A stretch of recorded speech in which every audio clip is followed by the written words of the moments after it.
And welcome to this week's episode of the UFO Show on the Area 51 Sports Network, brought to you by Bet99Sportsbook.com. Make sure to head over to Area51Sportsnetwork.com/betting. There's a link. If you click it, it will lead you to Bet99.com. If you put in $600, whatever you put in up to $600, you get matched as a bonus. So make sure to check that out. Today on the show, as always, I'm joined by Andy, but we do have a special guest, and it is a new host of the People Show on Sportsnet 650, Bick Nazar. Bick, how are you doing today? I'm doing good, man. Thanks a lot for the invite. Always happy to join the show. Now, if people don't remember, the last time that we did have Bick on the show, it was the beginning of the regular season. So we went through kind of some of the projections that we thought were going to happen, who was going to win each division. So I'll just start off quickly, Bick. What can you name, like maybe a couple teams that really shocked you in the NFL regular season? Teams that you were really high on that did well, or maybe teams that you didn't foresee having as good of seasons as they did. Well, Cleveland is definitely like the high mark of this, right? Like I had them going 12-5 or 13-4. I think 13-4, and like it's all gone wrong for them this year. So that's definitely the one that stands out as a team that I had higher hopes for, and they just have not lived up to it at all. Miami's kind of gone the long way around. I had them at 9-8, but they started so odd, and now they clawed their way back into it. As far as teams I kind of underestimated, Vegas would definitely be in that conversation. I had them kind of under 500, and Derek Carr has been very responsible this year, and just better quarterbacking from him, and that makes such a difference for them, despite all their other troubles that they've had this year. And as far as other teams that kind of underrated, Philly would be one, but I'm not sure what the ceiling on that one for the Eagles. And the Cardinals would probably be the big miss as far as unders. I had them below 500. Now they've kind of, I feel like the back half of the year is kind of the team that I was expecting, but definitely like they had a strong start of the season, so you got to give them full credit. And then being on the West Coast, you have the Seahawks that just kind of imploded. Oh yeah, I was definitely wrong on them. Sorry. Completely this year. Yeah, I had them at 13 wins. Yeah, I forgot about them. Okay, so let's jump into some of the games this week. Of course, there are quite a few playoff matchups coming into this week. We still are not 100% sure on the seeding and who's going to play who. So we'll jump in KC versus the Denver Broncos. So Denver is out of the playoff race, but Kansas City is still fighting for a positioning. They can still win the AFC.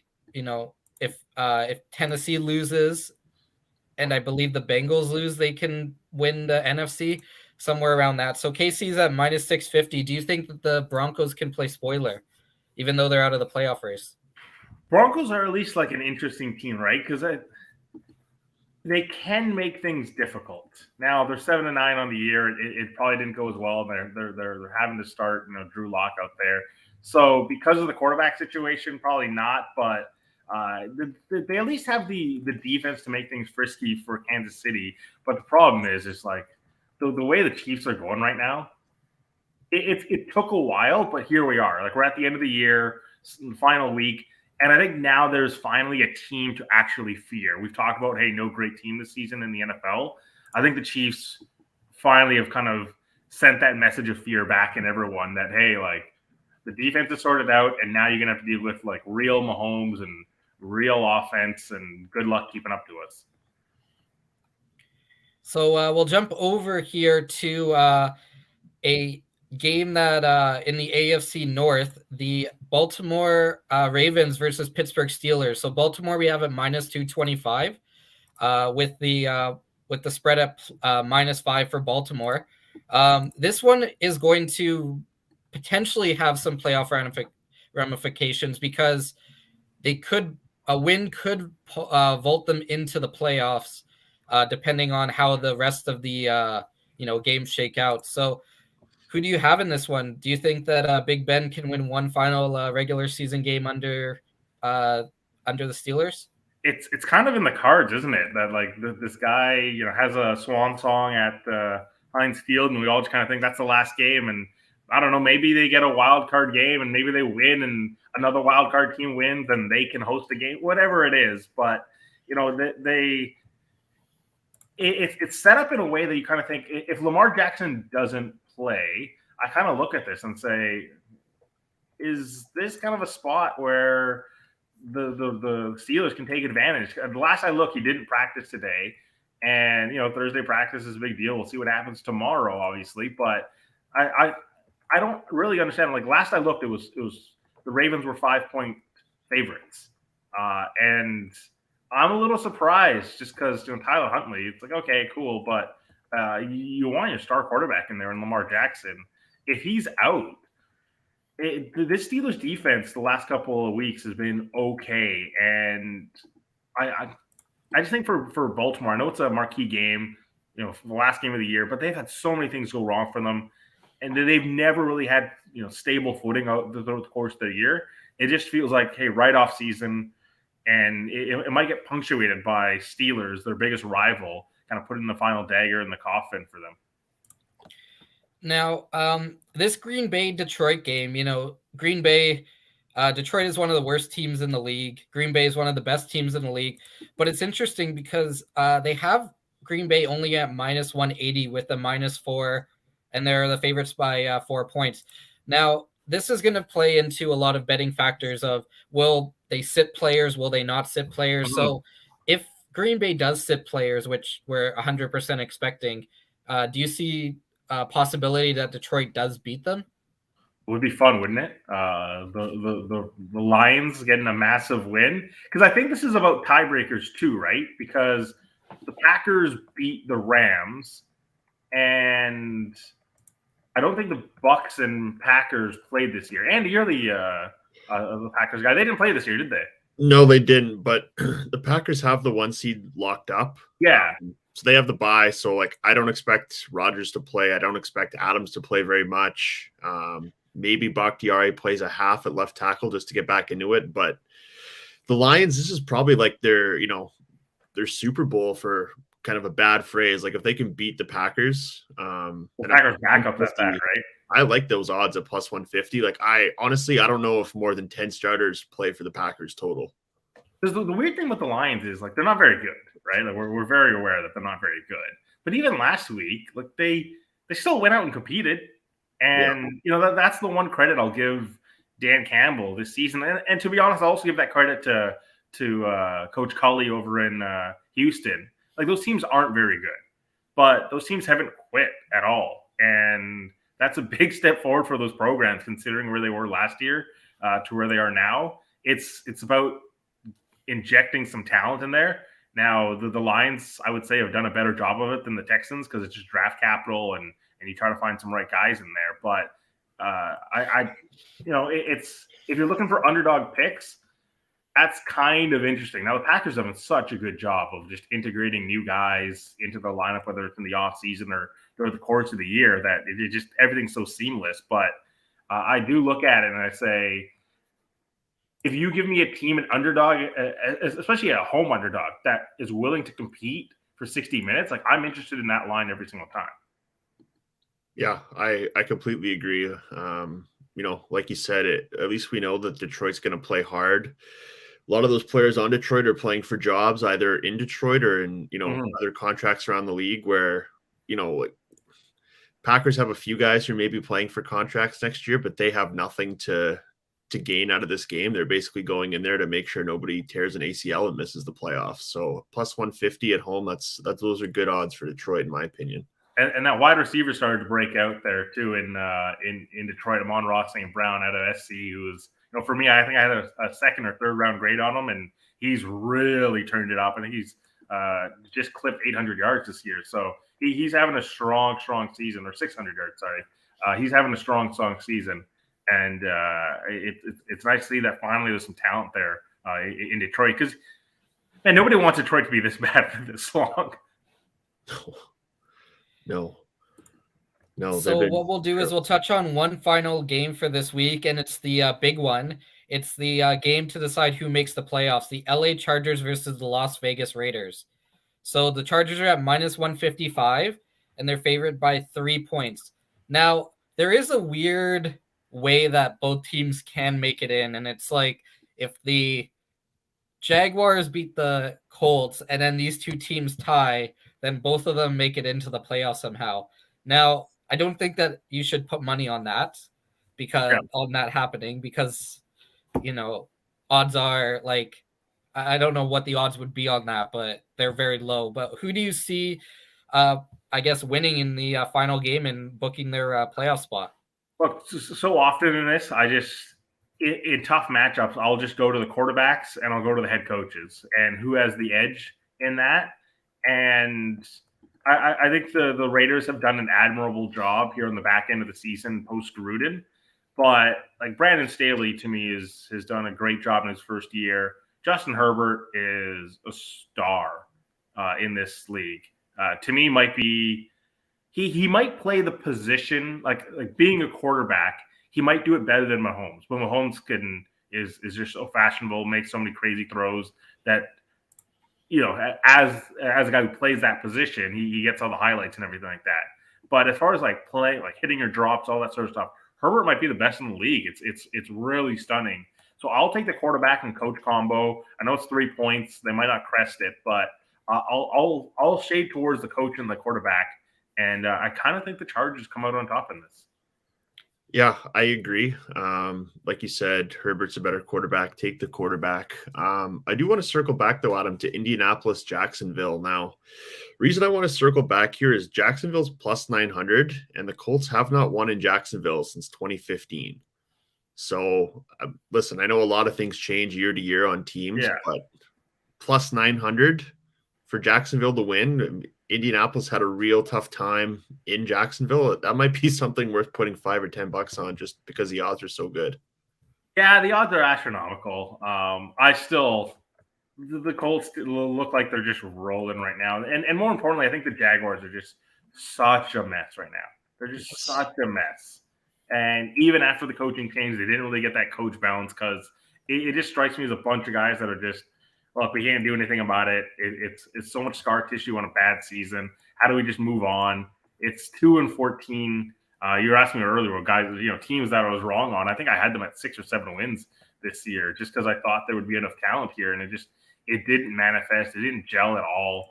They've been just horrendous down this stretch. When you lose, and I get there's a huge intellect difference between the Patriots and the Jaguars. The Patriots are like the perfect franchise that have institutional knowledge about everything. But it's tough to lose by 40 points in professional sports. It's just tough. That to me is a team that's, hey, 2022, let's start again. And I'm even at plus 900, it's just pass, man, just pass. And then one other thing to remember about this game is that Carson Wentz, he's had a really up and down season. I know he was on the COVID protocol a couple weeks ago. A lot of people believe that he's kind of holding the Colts back from what they could be, whether it be because he can't fully participate in the practices because of his COVID status, or if he's just kind of fallen off as a quarterback. So that's also something to watch, that maybe Carson Wentz has a bad game and the Jaguars can pull out a win. I haven't minded his season as much as others. Now, it hasn't been perfect, but, the interception rate dropped. Now, he's still been a bit reckless with the ball, but the interception rate dropped, which is a big thing for me for Carson Wentz. This is year one in a new system. Now, he knows it from the past, obviously, but obviously new teammates and everything. So I haven't been as critical on Carson Wentz this year. I thought he's done a decent enough job to kind of reestablish himself as a quarterback in the league. Now, he still has to make progress, there's no doubt, but I've been moderately impressed with Carson Wentz this season. Yeah, and the thing about Carson Wentz too, right, is that he doesn't need, kind of like Ryan Tannehill in Tennessee, he doesn't have to go out and single-handedly win games because Jonathan Taylor is having, he's in the discussion for MVP. We'll get to that in a minute, but, he's probably the best back in football right now. So it's, don't turn the ball over, don't make a ton of mistakes, and just kind of let Taylor win you the game on offense. And to be honest, like if you're comparing it to Tannehill, I think I would rather have Wentz than Tannehill. I know Tannehill's the number 1 seed, but Me too. It just feels like there's a higher ceiling to Carson Wentz, and I'll take the roller coaster ride if it means you get the peak. Yeah, I agree. So let's jump into a little bit of futures now that we've covered Week 18, which gets going on Saturday. So let's jump to the NFC conference winners. So which team will represent the NFC in the Super Bowl? So right now the line or the odds are Green Bay at plus 160, Tampa at plus 370, LA at the Rams at plus 440, and then the Dallas Cowboys at plus 600. Do any of those 4 teams interest you, or are you going off the board? No, it would be one of those 4 teams. I'll pick a wild card team afterwards, but it would be one of those 4 teams. And if we're just talking about value, I would probably take the Dallas Cowboys right now. After Week 12, I kind of made my proclamation of what the Super Bowl would be, and I took Packers and Patriots, and I still want to believe that. But this Cowboys team defensively has come so far in the back half of the year. Obviously, we know Micah Parsons done a great job. Trevon Diggs is there. But it's that 3-pronged attack of Lawrence, Gregory, Parsons. They're just coming after you all of the time. They could put so much pressure on you. And it's not just like, hey, it's not just one guy and a bunch of reserves. It's suddenly 3 stars, and all of the role players can play their bit. And like we see it all the time in the playoffs, it's defensive lines can take over. The 49ers did it. The Seahawks have done it from way back when, right?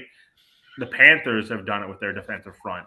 This Dallas defensive front, to me, might be like the 3 teams that really scare me are the Cowboys, the Bucs with their defensive front, and Aaron Donald on his own is fantastic, but I have a few reservations with that Rams team. But the other team might be the 49ers to me is a team that could really surprise me. And then over to the NFC, I guess you said the Patriots. Does that change if they do not win the division? No, I'll still probably back them, but that was that was my Week 12 proclamation, and the Chiefs hadn't really steamed up ahead right now. It just feels, it's chalk, but I don't know. I can't really make a case for a lot of other teams right now. I'm not really a fan of the Titans. They'll get Derrick Henry back. I've perpetually been low on the Titans. It's just, that division, it can be tough. They've done remarkable stuff this season. So maybe I should start buying into the hype, but it's one of those things of how much are you going to buy into Ryan Tannehill? Because you do at some point in the playoffs, things go wrong, and your quarterback needs to win. We saw it last year. He just couldn't do it, and so I kind of shy away from him. But to me, it's the Chiefs, it's the Patriots, and we go back to that a quarterback conversation. Who can be the best quarterback in this division or in this conference? And it could be Justin Herbert. And if you get on a heater, an elite level quarterback, it just can't defend it. And even like Joe Flacco against the Ravens, and we laugh at Joe Flacco, but he went on a run. He was playing well.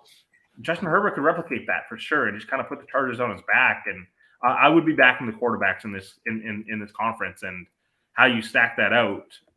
To me, is how you play the odds out. I'm going to throw out a really wild card pick here for the AFC. The Cincinnati Bengals at plus 900. I know that a lot of people are a little bit questioning about that, but how could you bet against Jamar Chase right now? Yeah, he's unbelievable. I'm not sure how repeatable 72-yard touchdowns are and everything, but it's just one of those things. Hey, bet on playmakers. And while we were just talking about quarterbacks there, the Bengals would be 4th in that group to me. I take them over the Titans just because you have Joe Burrow, who to me, as far as game management, which is a compliment for me, he does a great job at it. Just managing the tempo of the game, hitting the right notes, and even when he throws it deep, I do think his deep ball could be better, but it's at least placed correctly. That conversion last week, 3rd and 27, that is expertly placed there for Jamar Chase for Joe Burrow. So if you're betting on quarterbacks, yeah, the Bengals to me is an interesting one. That defense, I think they've done awesome, and I really like them. But when they go up against a speed team, I'd be really interested to see how it goes for them, because last week we saw them kind of get lit up. It was a lot of points against. That offense managed to go shot for shot, but it was a lot of points against. That's the thing that I worry about when you get real playmakers against that defense, how it looks. Yeah, the thing that worries me about Cincinnati is their offensive line. Totally, yeah. They still haven't improved. I mean, they've been kind of getting away with it so far, but I do wonder if they go up in the playoffs against a team like New England and Belichick, just decides to bring 5 or 6 every play and kind of dare Burrow to throw the ball quickly and make plays. I could see Cincinnati maybe winning the wild card game depending who they play, but I don't trust their offensive line to let them go more than the divisional round. Your flaws will always get exposed in the playoffs, right? That's just the rule of sports. And yeah, I feel like the Patriots would be the worst matchup for the Bengals, because Bill's going to devise everything. Guys coming from all over the formation, and how do you pick up stunts? And that offensive line is not good. Joe Burrow's getting hit a ton, and in a playoff game, just the bonus of having Joe Burrow is he does manage to stay really focused. And he doesn't get rattled. But in a playoff game, everything that's happening, defenses get fired up, and I could see it snowballing for a team that just finds a weakness and exposes the hell out of it. Yeah, I mean, listen, I don't like Patrick Mahomes' wife that much. I think she's a bit over the top, but she did have a point last week at the end of the game. I think Cincinnati had 9 plays from inside the 5-yard line to finally win the game. Like, how often are you going to get that? And if that's kind of what you're banking on to win games against good teams, I don't know how sustainable that is.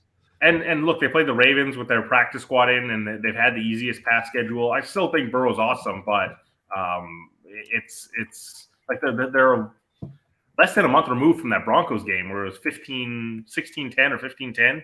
It's not that long ago when they squeaked by there. So they might be the team that's just like a year too early. And they'll probably consolidate it next year and probably win the AFC North again. And then we'll really start to buy in the hype. But they do need a little bit more talent on the offensive line and certainly on defense as well. So we'll jump over to Super Bowl. Who's going to win the Super Bowl then based off of this? Now, the betting odd is Andy's favorite team, the Green Bay Packers, right now at plus 350. You got Kansas City at plus 400, Bucks at plus 760, and then Bills at plus 780. So is this the Packers' year that they're going to take Aaron Rodgers will win a second trophy? I really like this team, and the defensive coordinator change was a big deal for me in the preseason. And you look at how they've put the pieces together, and one thing that's always bugged me about the Packers defense specifically is they played soft in years past, and they would go up against a team like the 49ers, and that offensive line would just maul them. I don't see that this year. I see a team that's physical. I see the team that wants to take the game to the offense. And if you get Jair Alexander back, that's a shutdown corner. That's the guy who can lock someone up and let the other 10 guys just cause a havoc. And, with the Smiths and, they've gotten such great performances out of their linebacking crew. Devondre Campbell has been awesome. They just have a physicality to them. Kenny Clark, I should mention him, obviously on the defensive line. They just have a physicality to them that I don't know if they've had in years past. And so this is on top of having Aaron Rodgers and Devontae Adams, which is a cheat code right now. It feels like, Cowboys Packers to me would be the NFC Championship, and coin flip at that stage to who goes past. I'll back the Packers because I did it after Week 12 there, but I'm really excited about what this team could be. Yeah, I agree with everything you said, Vic. Devondre Campbell and Rasul Douglas have basically turned this defense from average to, probably top 10 in the league. Might be a bit of a stretch, but they're playing really good right now. Biggest thing for me different from last year and 2 years ago is the Packers defense is attacking now. They're not they're not waiting to just try to squeak by and hope Rodgers puts up 50 points and they only give up 49. You know, they're coming after teams now, and they're going to try to win by getting 3 turnovers and getting their quarterback extra possessions. So, I mean, I really hope that they can pull something out, but you know, it's 2 straight years of basically getting ran all over in the NFC title game. So until it happens, I'm still going to be a bit skeptical, to be honest. They had a stretch of games this year where it was like 24 points or less and they were winning every game. And it was like, oh, well, what's wrong with the Packers? And I just remember sitting there thinking, like, this is a good sign. They're winning the tough games. This is what you want from a Green Bay team. Because the thing it's like Aaron Rodgers is going to be okay. And as the season goes along, they'll get their 30 points as the season goes along. And those games where they were just, squeaking by, close games, that was a good sign for me. This is a development I wanted to see from the Packers. And so I'm backing them for the whole way to the Super Bowl. The Chiefs would be the team that I'd be concerned about on the other side, but to me, it shapes up to be a Packers and Chiefs Super Bowl potentially. I threw this out to Andy a couple weeks ago, but I can't wait for all the conspiracy theorists to start going crazy when Rodgers is out for a playoff game because he broke all of the COVID rules or something like that, and it happened. Yeah, that's another thing that we have to, look at when we're talking about playoffs is that COVID is running rampant through the U.S. right now, and it could be that a player misses a huge game because they're on the protocol list.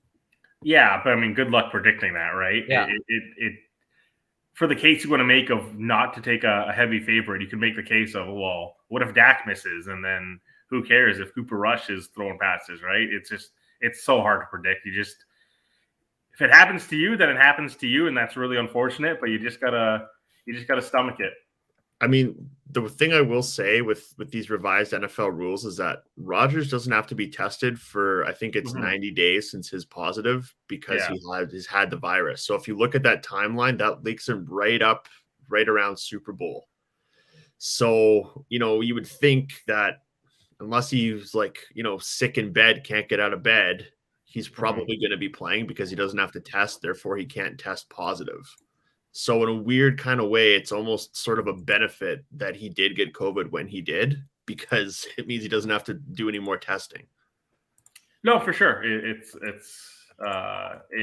plays to his advantage. Now, if it happens at the Super Bowl, different conversation. But I imagine if he gets to the Super Bowl, we'll see the NFL suddenly kind of turn a blind eye to some things and be like, well, we need Rodgers on the big primetime screen there.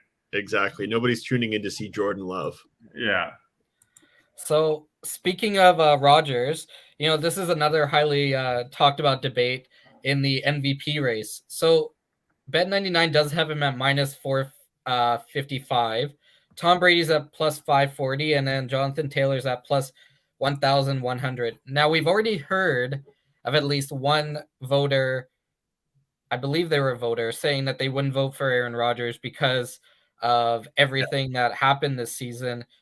Do you buy into this hype that people are going to look at what happened with him with the lies to the media that about his vaccination status and he could lose the MVP race?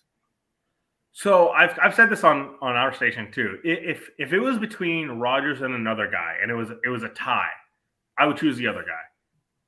Just because I think he's got to do a little bit more than everyone to win the MVP. Now, having said that, he's done that. He's done a little bit more than everyone else. Mahomes had a stretch of really poor play, and that kind of took him out of the conversation. Kyler Murray completely faded, missed a bunch of games. That takes him out of the equation. And you start kind of going through it, and you start missing all these guys, and the candidates start to fall away. Tom Brady would be second to me, and I think there's a gap between Brady and Rodgers. So to me, Rodgers is the easy favorite and should walk away with this. Yeah. I like to, when you look on paper and you kind of take all the off-field issues out of it, I think it's Rodgers is clearly an MVP. I can sort of kind of maybe make a case for Jonathan Taylor. It should be Rodgers' trophy to win. However, that said, I do think this whole Will he play for Green Bay? Will he not? Vaccination thing, all the issues. I do think that voter from Chicago isn't alone in his thoughts. And I think this race will be a lot closer than it probably should, just because of Rodgers, let's say, lack of being a nice guy, or people don't like him. They'll kind of hold votes back from him. Yeah, I don't know. I can't make a credible case. Like he's been that much better than the next closest person, and that to me is an important distinction. And Tom Brady's been awesome this year too, but I just think the way Rodgers has played with the circumstances that he's played, like the offensive line has constantly been rotating. There's no stability there, and yet here he is just having another phenomenal season. And it's not just, hey, we're doing the QB's wins thing of like, oh, he's been good enough, and they're atop the NFC, and he got his 13, 14 wins. Like he's legitimately put up awesome stats this year, which is why. And then you add in the context of what the season has been and how many guys have been missing. That's how I look at it, and I say, man, like what an awesome season that he's put up. Yeah. So let's finish this off with the Coach of the Year, which it's a really a 3-horse race. You got Zach Taylor at +180, Matt LaFleur at +195, and then Mike Rabel at +310. So do you think, for me, I think Zach Taylor has probably the best shot at this because of, he doesn't have Aaron Rodgers. Like his team is made of a lot of rookies and what they've been able to do. Yeah, I think it's probably between Taylor and Vrabel, and my vote might go towards Vrabel, especially if they get the number 1 seed. With all the injuries that they had, no Derrick Henry, Julio's out, AJ Brown is out. That Julio trade has not gone the way that they were hoping for. It's high cost now, and suddenly the Falcons look like geniuses for that trade. It's so many things have gone wrong for Tennessee to be in the position that they are. Despite playing the AFC South, I get it. They get a lot of games, obviously, versus the Jaguars and the Texans, but they did lose one of them. But it's to me, that's the one that really stands out. Now, traditionally, I admit that we usually see the Coach of the Years get given to teams that nobody was expecting to be good, and suddenly they get a playoff spot, and it's like, oh yeah, that guy, what a season. But strength of schedule matters to this in this conversation, and also the circumstances you had to deal with throughout the course of the year. And I think the difficulty the Titans have had to overcome this year, all the obstacles, that to me is more impressive than what the Bengals have done. Yeah. So one last question here before we let you go, Vic. We're going to jump a little bit to college football here. Who do you have in the what do they call it now? The FCS or whatever. No, the Natty. The national championship. So Georgia Bulldogs are the favorite going in, but it's Alabama. So where do you see this one going? I'll still take the Bulldogs. I don't put a lot of stock into what we saw at a couple weeks ago or the start of December. I think it was the start of December. The SEC championship game. The Bulldogs were going to the playoffs. That was a big game for Alabama. They had to win that one, and they also came out, romped the Bulldogs. And that Bulldogs defense, I don't watch college football completely throughout the course of the year. I usually start in January and catch up on all the prospects. But the Bulldogs were like appointment viewing whenever you could get an eye on this, because that defense is unbelievable. And I watched that Bama game or parts of that Bama game, and they just didn't seem like they were totally up for it. And so I think you'll get a renewed push from that defense, because it is unbelievable to watch them play. So I will back the Bulldogs, but I totally respect what Nick Saban and the Tide can do. Yeah, I mean, here's the thing, Vic. Like you make good points, but anytime you can get Alabama at +120 to win a game, like I don't know how you don't take those odds just strictly for the +120. Like it's Alabama. As someone that backed Deshaun Watson and Clemson all those years ago. I backed Bama versus Deshaun Watson and Clemson, and I paid through the nose for that one. So yeah, I have memories of of back in Bama when they were short favorites or underdogs. And it's like, oh, they definitely got to win this one. It's true. It's true. It is Alabama. They habitually win national championships. But, from where we were a month ago, the line was 6.5. And sorry, you say it's down to 3 now? Yeah, it's 3 points for Alabama. So is there a 3-point difference in a month? That's, that's one of the things I look at is how much has the value changed in this matchup. Yeah, no, it's a good point. I mean, logically, you're making some good points here, Bick. But like I said, it's Alabama. They're the best college football program probably ever at this point. I don't think it's much of a debate. Plus odds, I'll take Alabama. Yeah, it should be an exciting game for sure. It's on Saturday, so it does. You have to make a little bit of a decision watching live if you're going to watch the championship or some NFL football. I believe they're around the same time. Obviously, you record the NFL game, but it should be a fun championship. I'm just interested to see, like, I'm interested to see about Clemson Georgia. Georgia. Sorry. I'm just excited because I remember driving home and listening to one of the U.S. radio stations before that Alabama game earlier this year, and they were like, "Oh yeah, this could be Nick Saban's worst loss of his career." Like, oh wow, Bulldogs have everything going, and then it ended up flipping on its head. So I don't know. Maybe there's a little bit of like the Bulldogs, it's kind of paper on the wall. Like, look what they did to us on national TV. Now you go do the same to them. I really think that game meant a lot more to Alabama than it did to Georgia. And it was one of those just like, hey, let's hold our cards. We might see them again. And really we'll empty the tank if we have to see them again. Because, the way Georgia played last week, that to me was the Bulldogs, right? They just crushed Jim Harbaugh and Michigan. And I look at that and I was like, yeah, that's probably why Jim Harbaugh suddenly wants to leave, because he had his best season at Michigan. He beat Ohio State, and now suddenly the reports come out of, hey, I'd be really excited to go to the NFL, because I think he realized I'm not being able to recruit as well as Georgia. I'm not being able to recruit as well as Michigan or as well as Alabama. At some point, you're gonna have to go up against those guys, and it's so tough to try to knock off those teams. Well, thank you very much, Bick, for joining us this week. Before we wrap up, do you want to throw out all of your, where people can listen to you, where people can find you? Yeah, for sure. The People Show, the podcast on Spotify or on Apple. Go subscribe, go follow, drop a review, a 5-star review, please. Tune in on Sportsnet 650 as well, 1 to 4 o'clock. Okay, well, thank you, Bick, for joining us. That will do it for this week on Bet90 or on UFO Show. Make sure to head over to bet99.com for all your sporting betting, and we'll talk to you guys next week.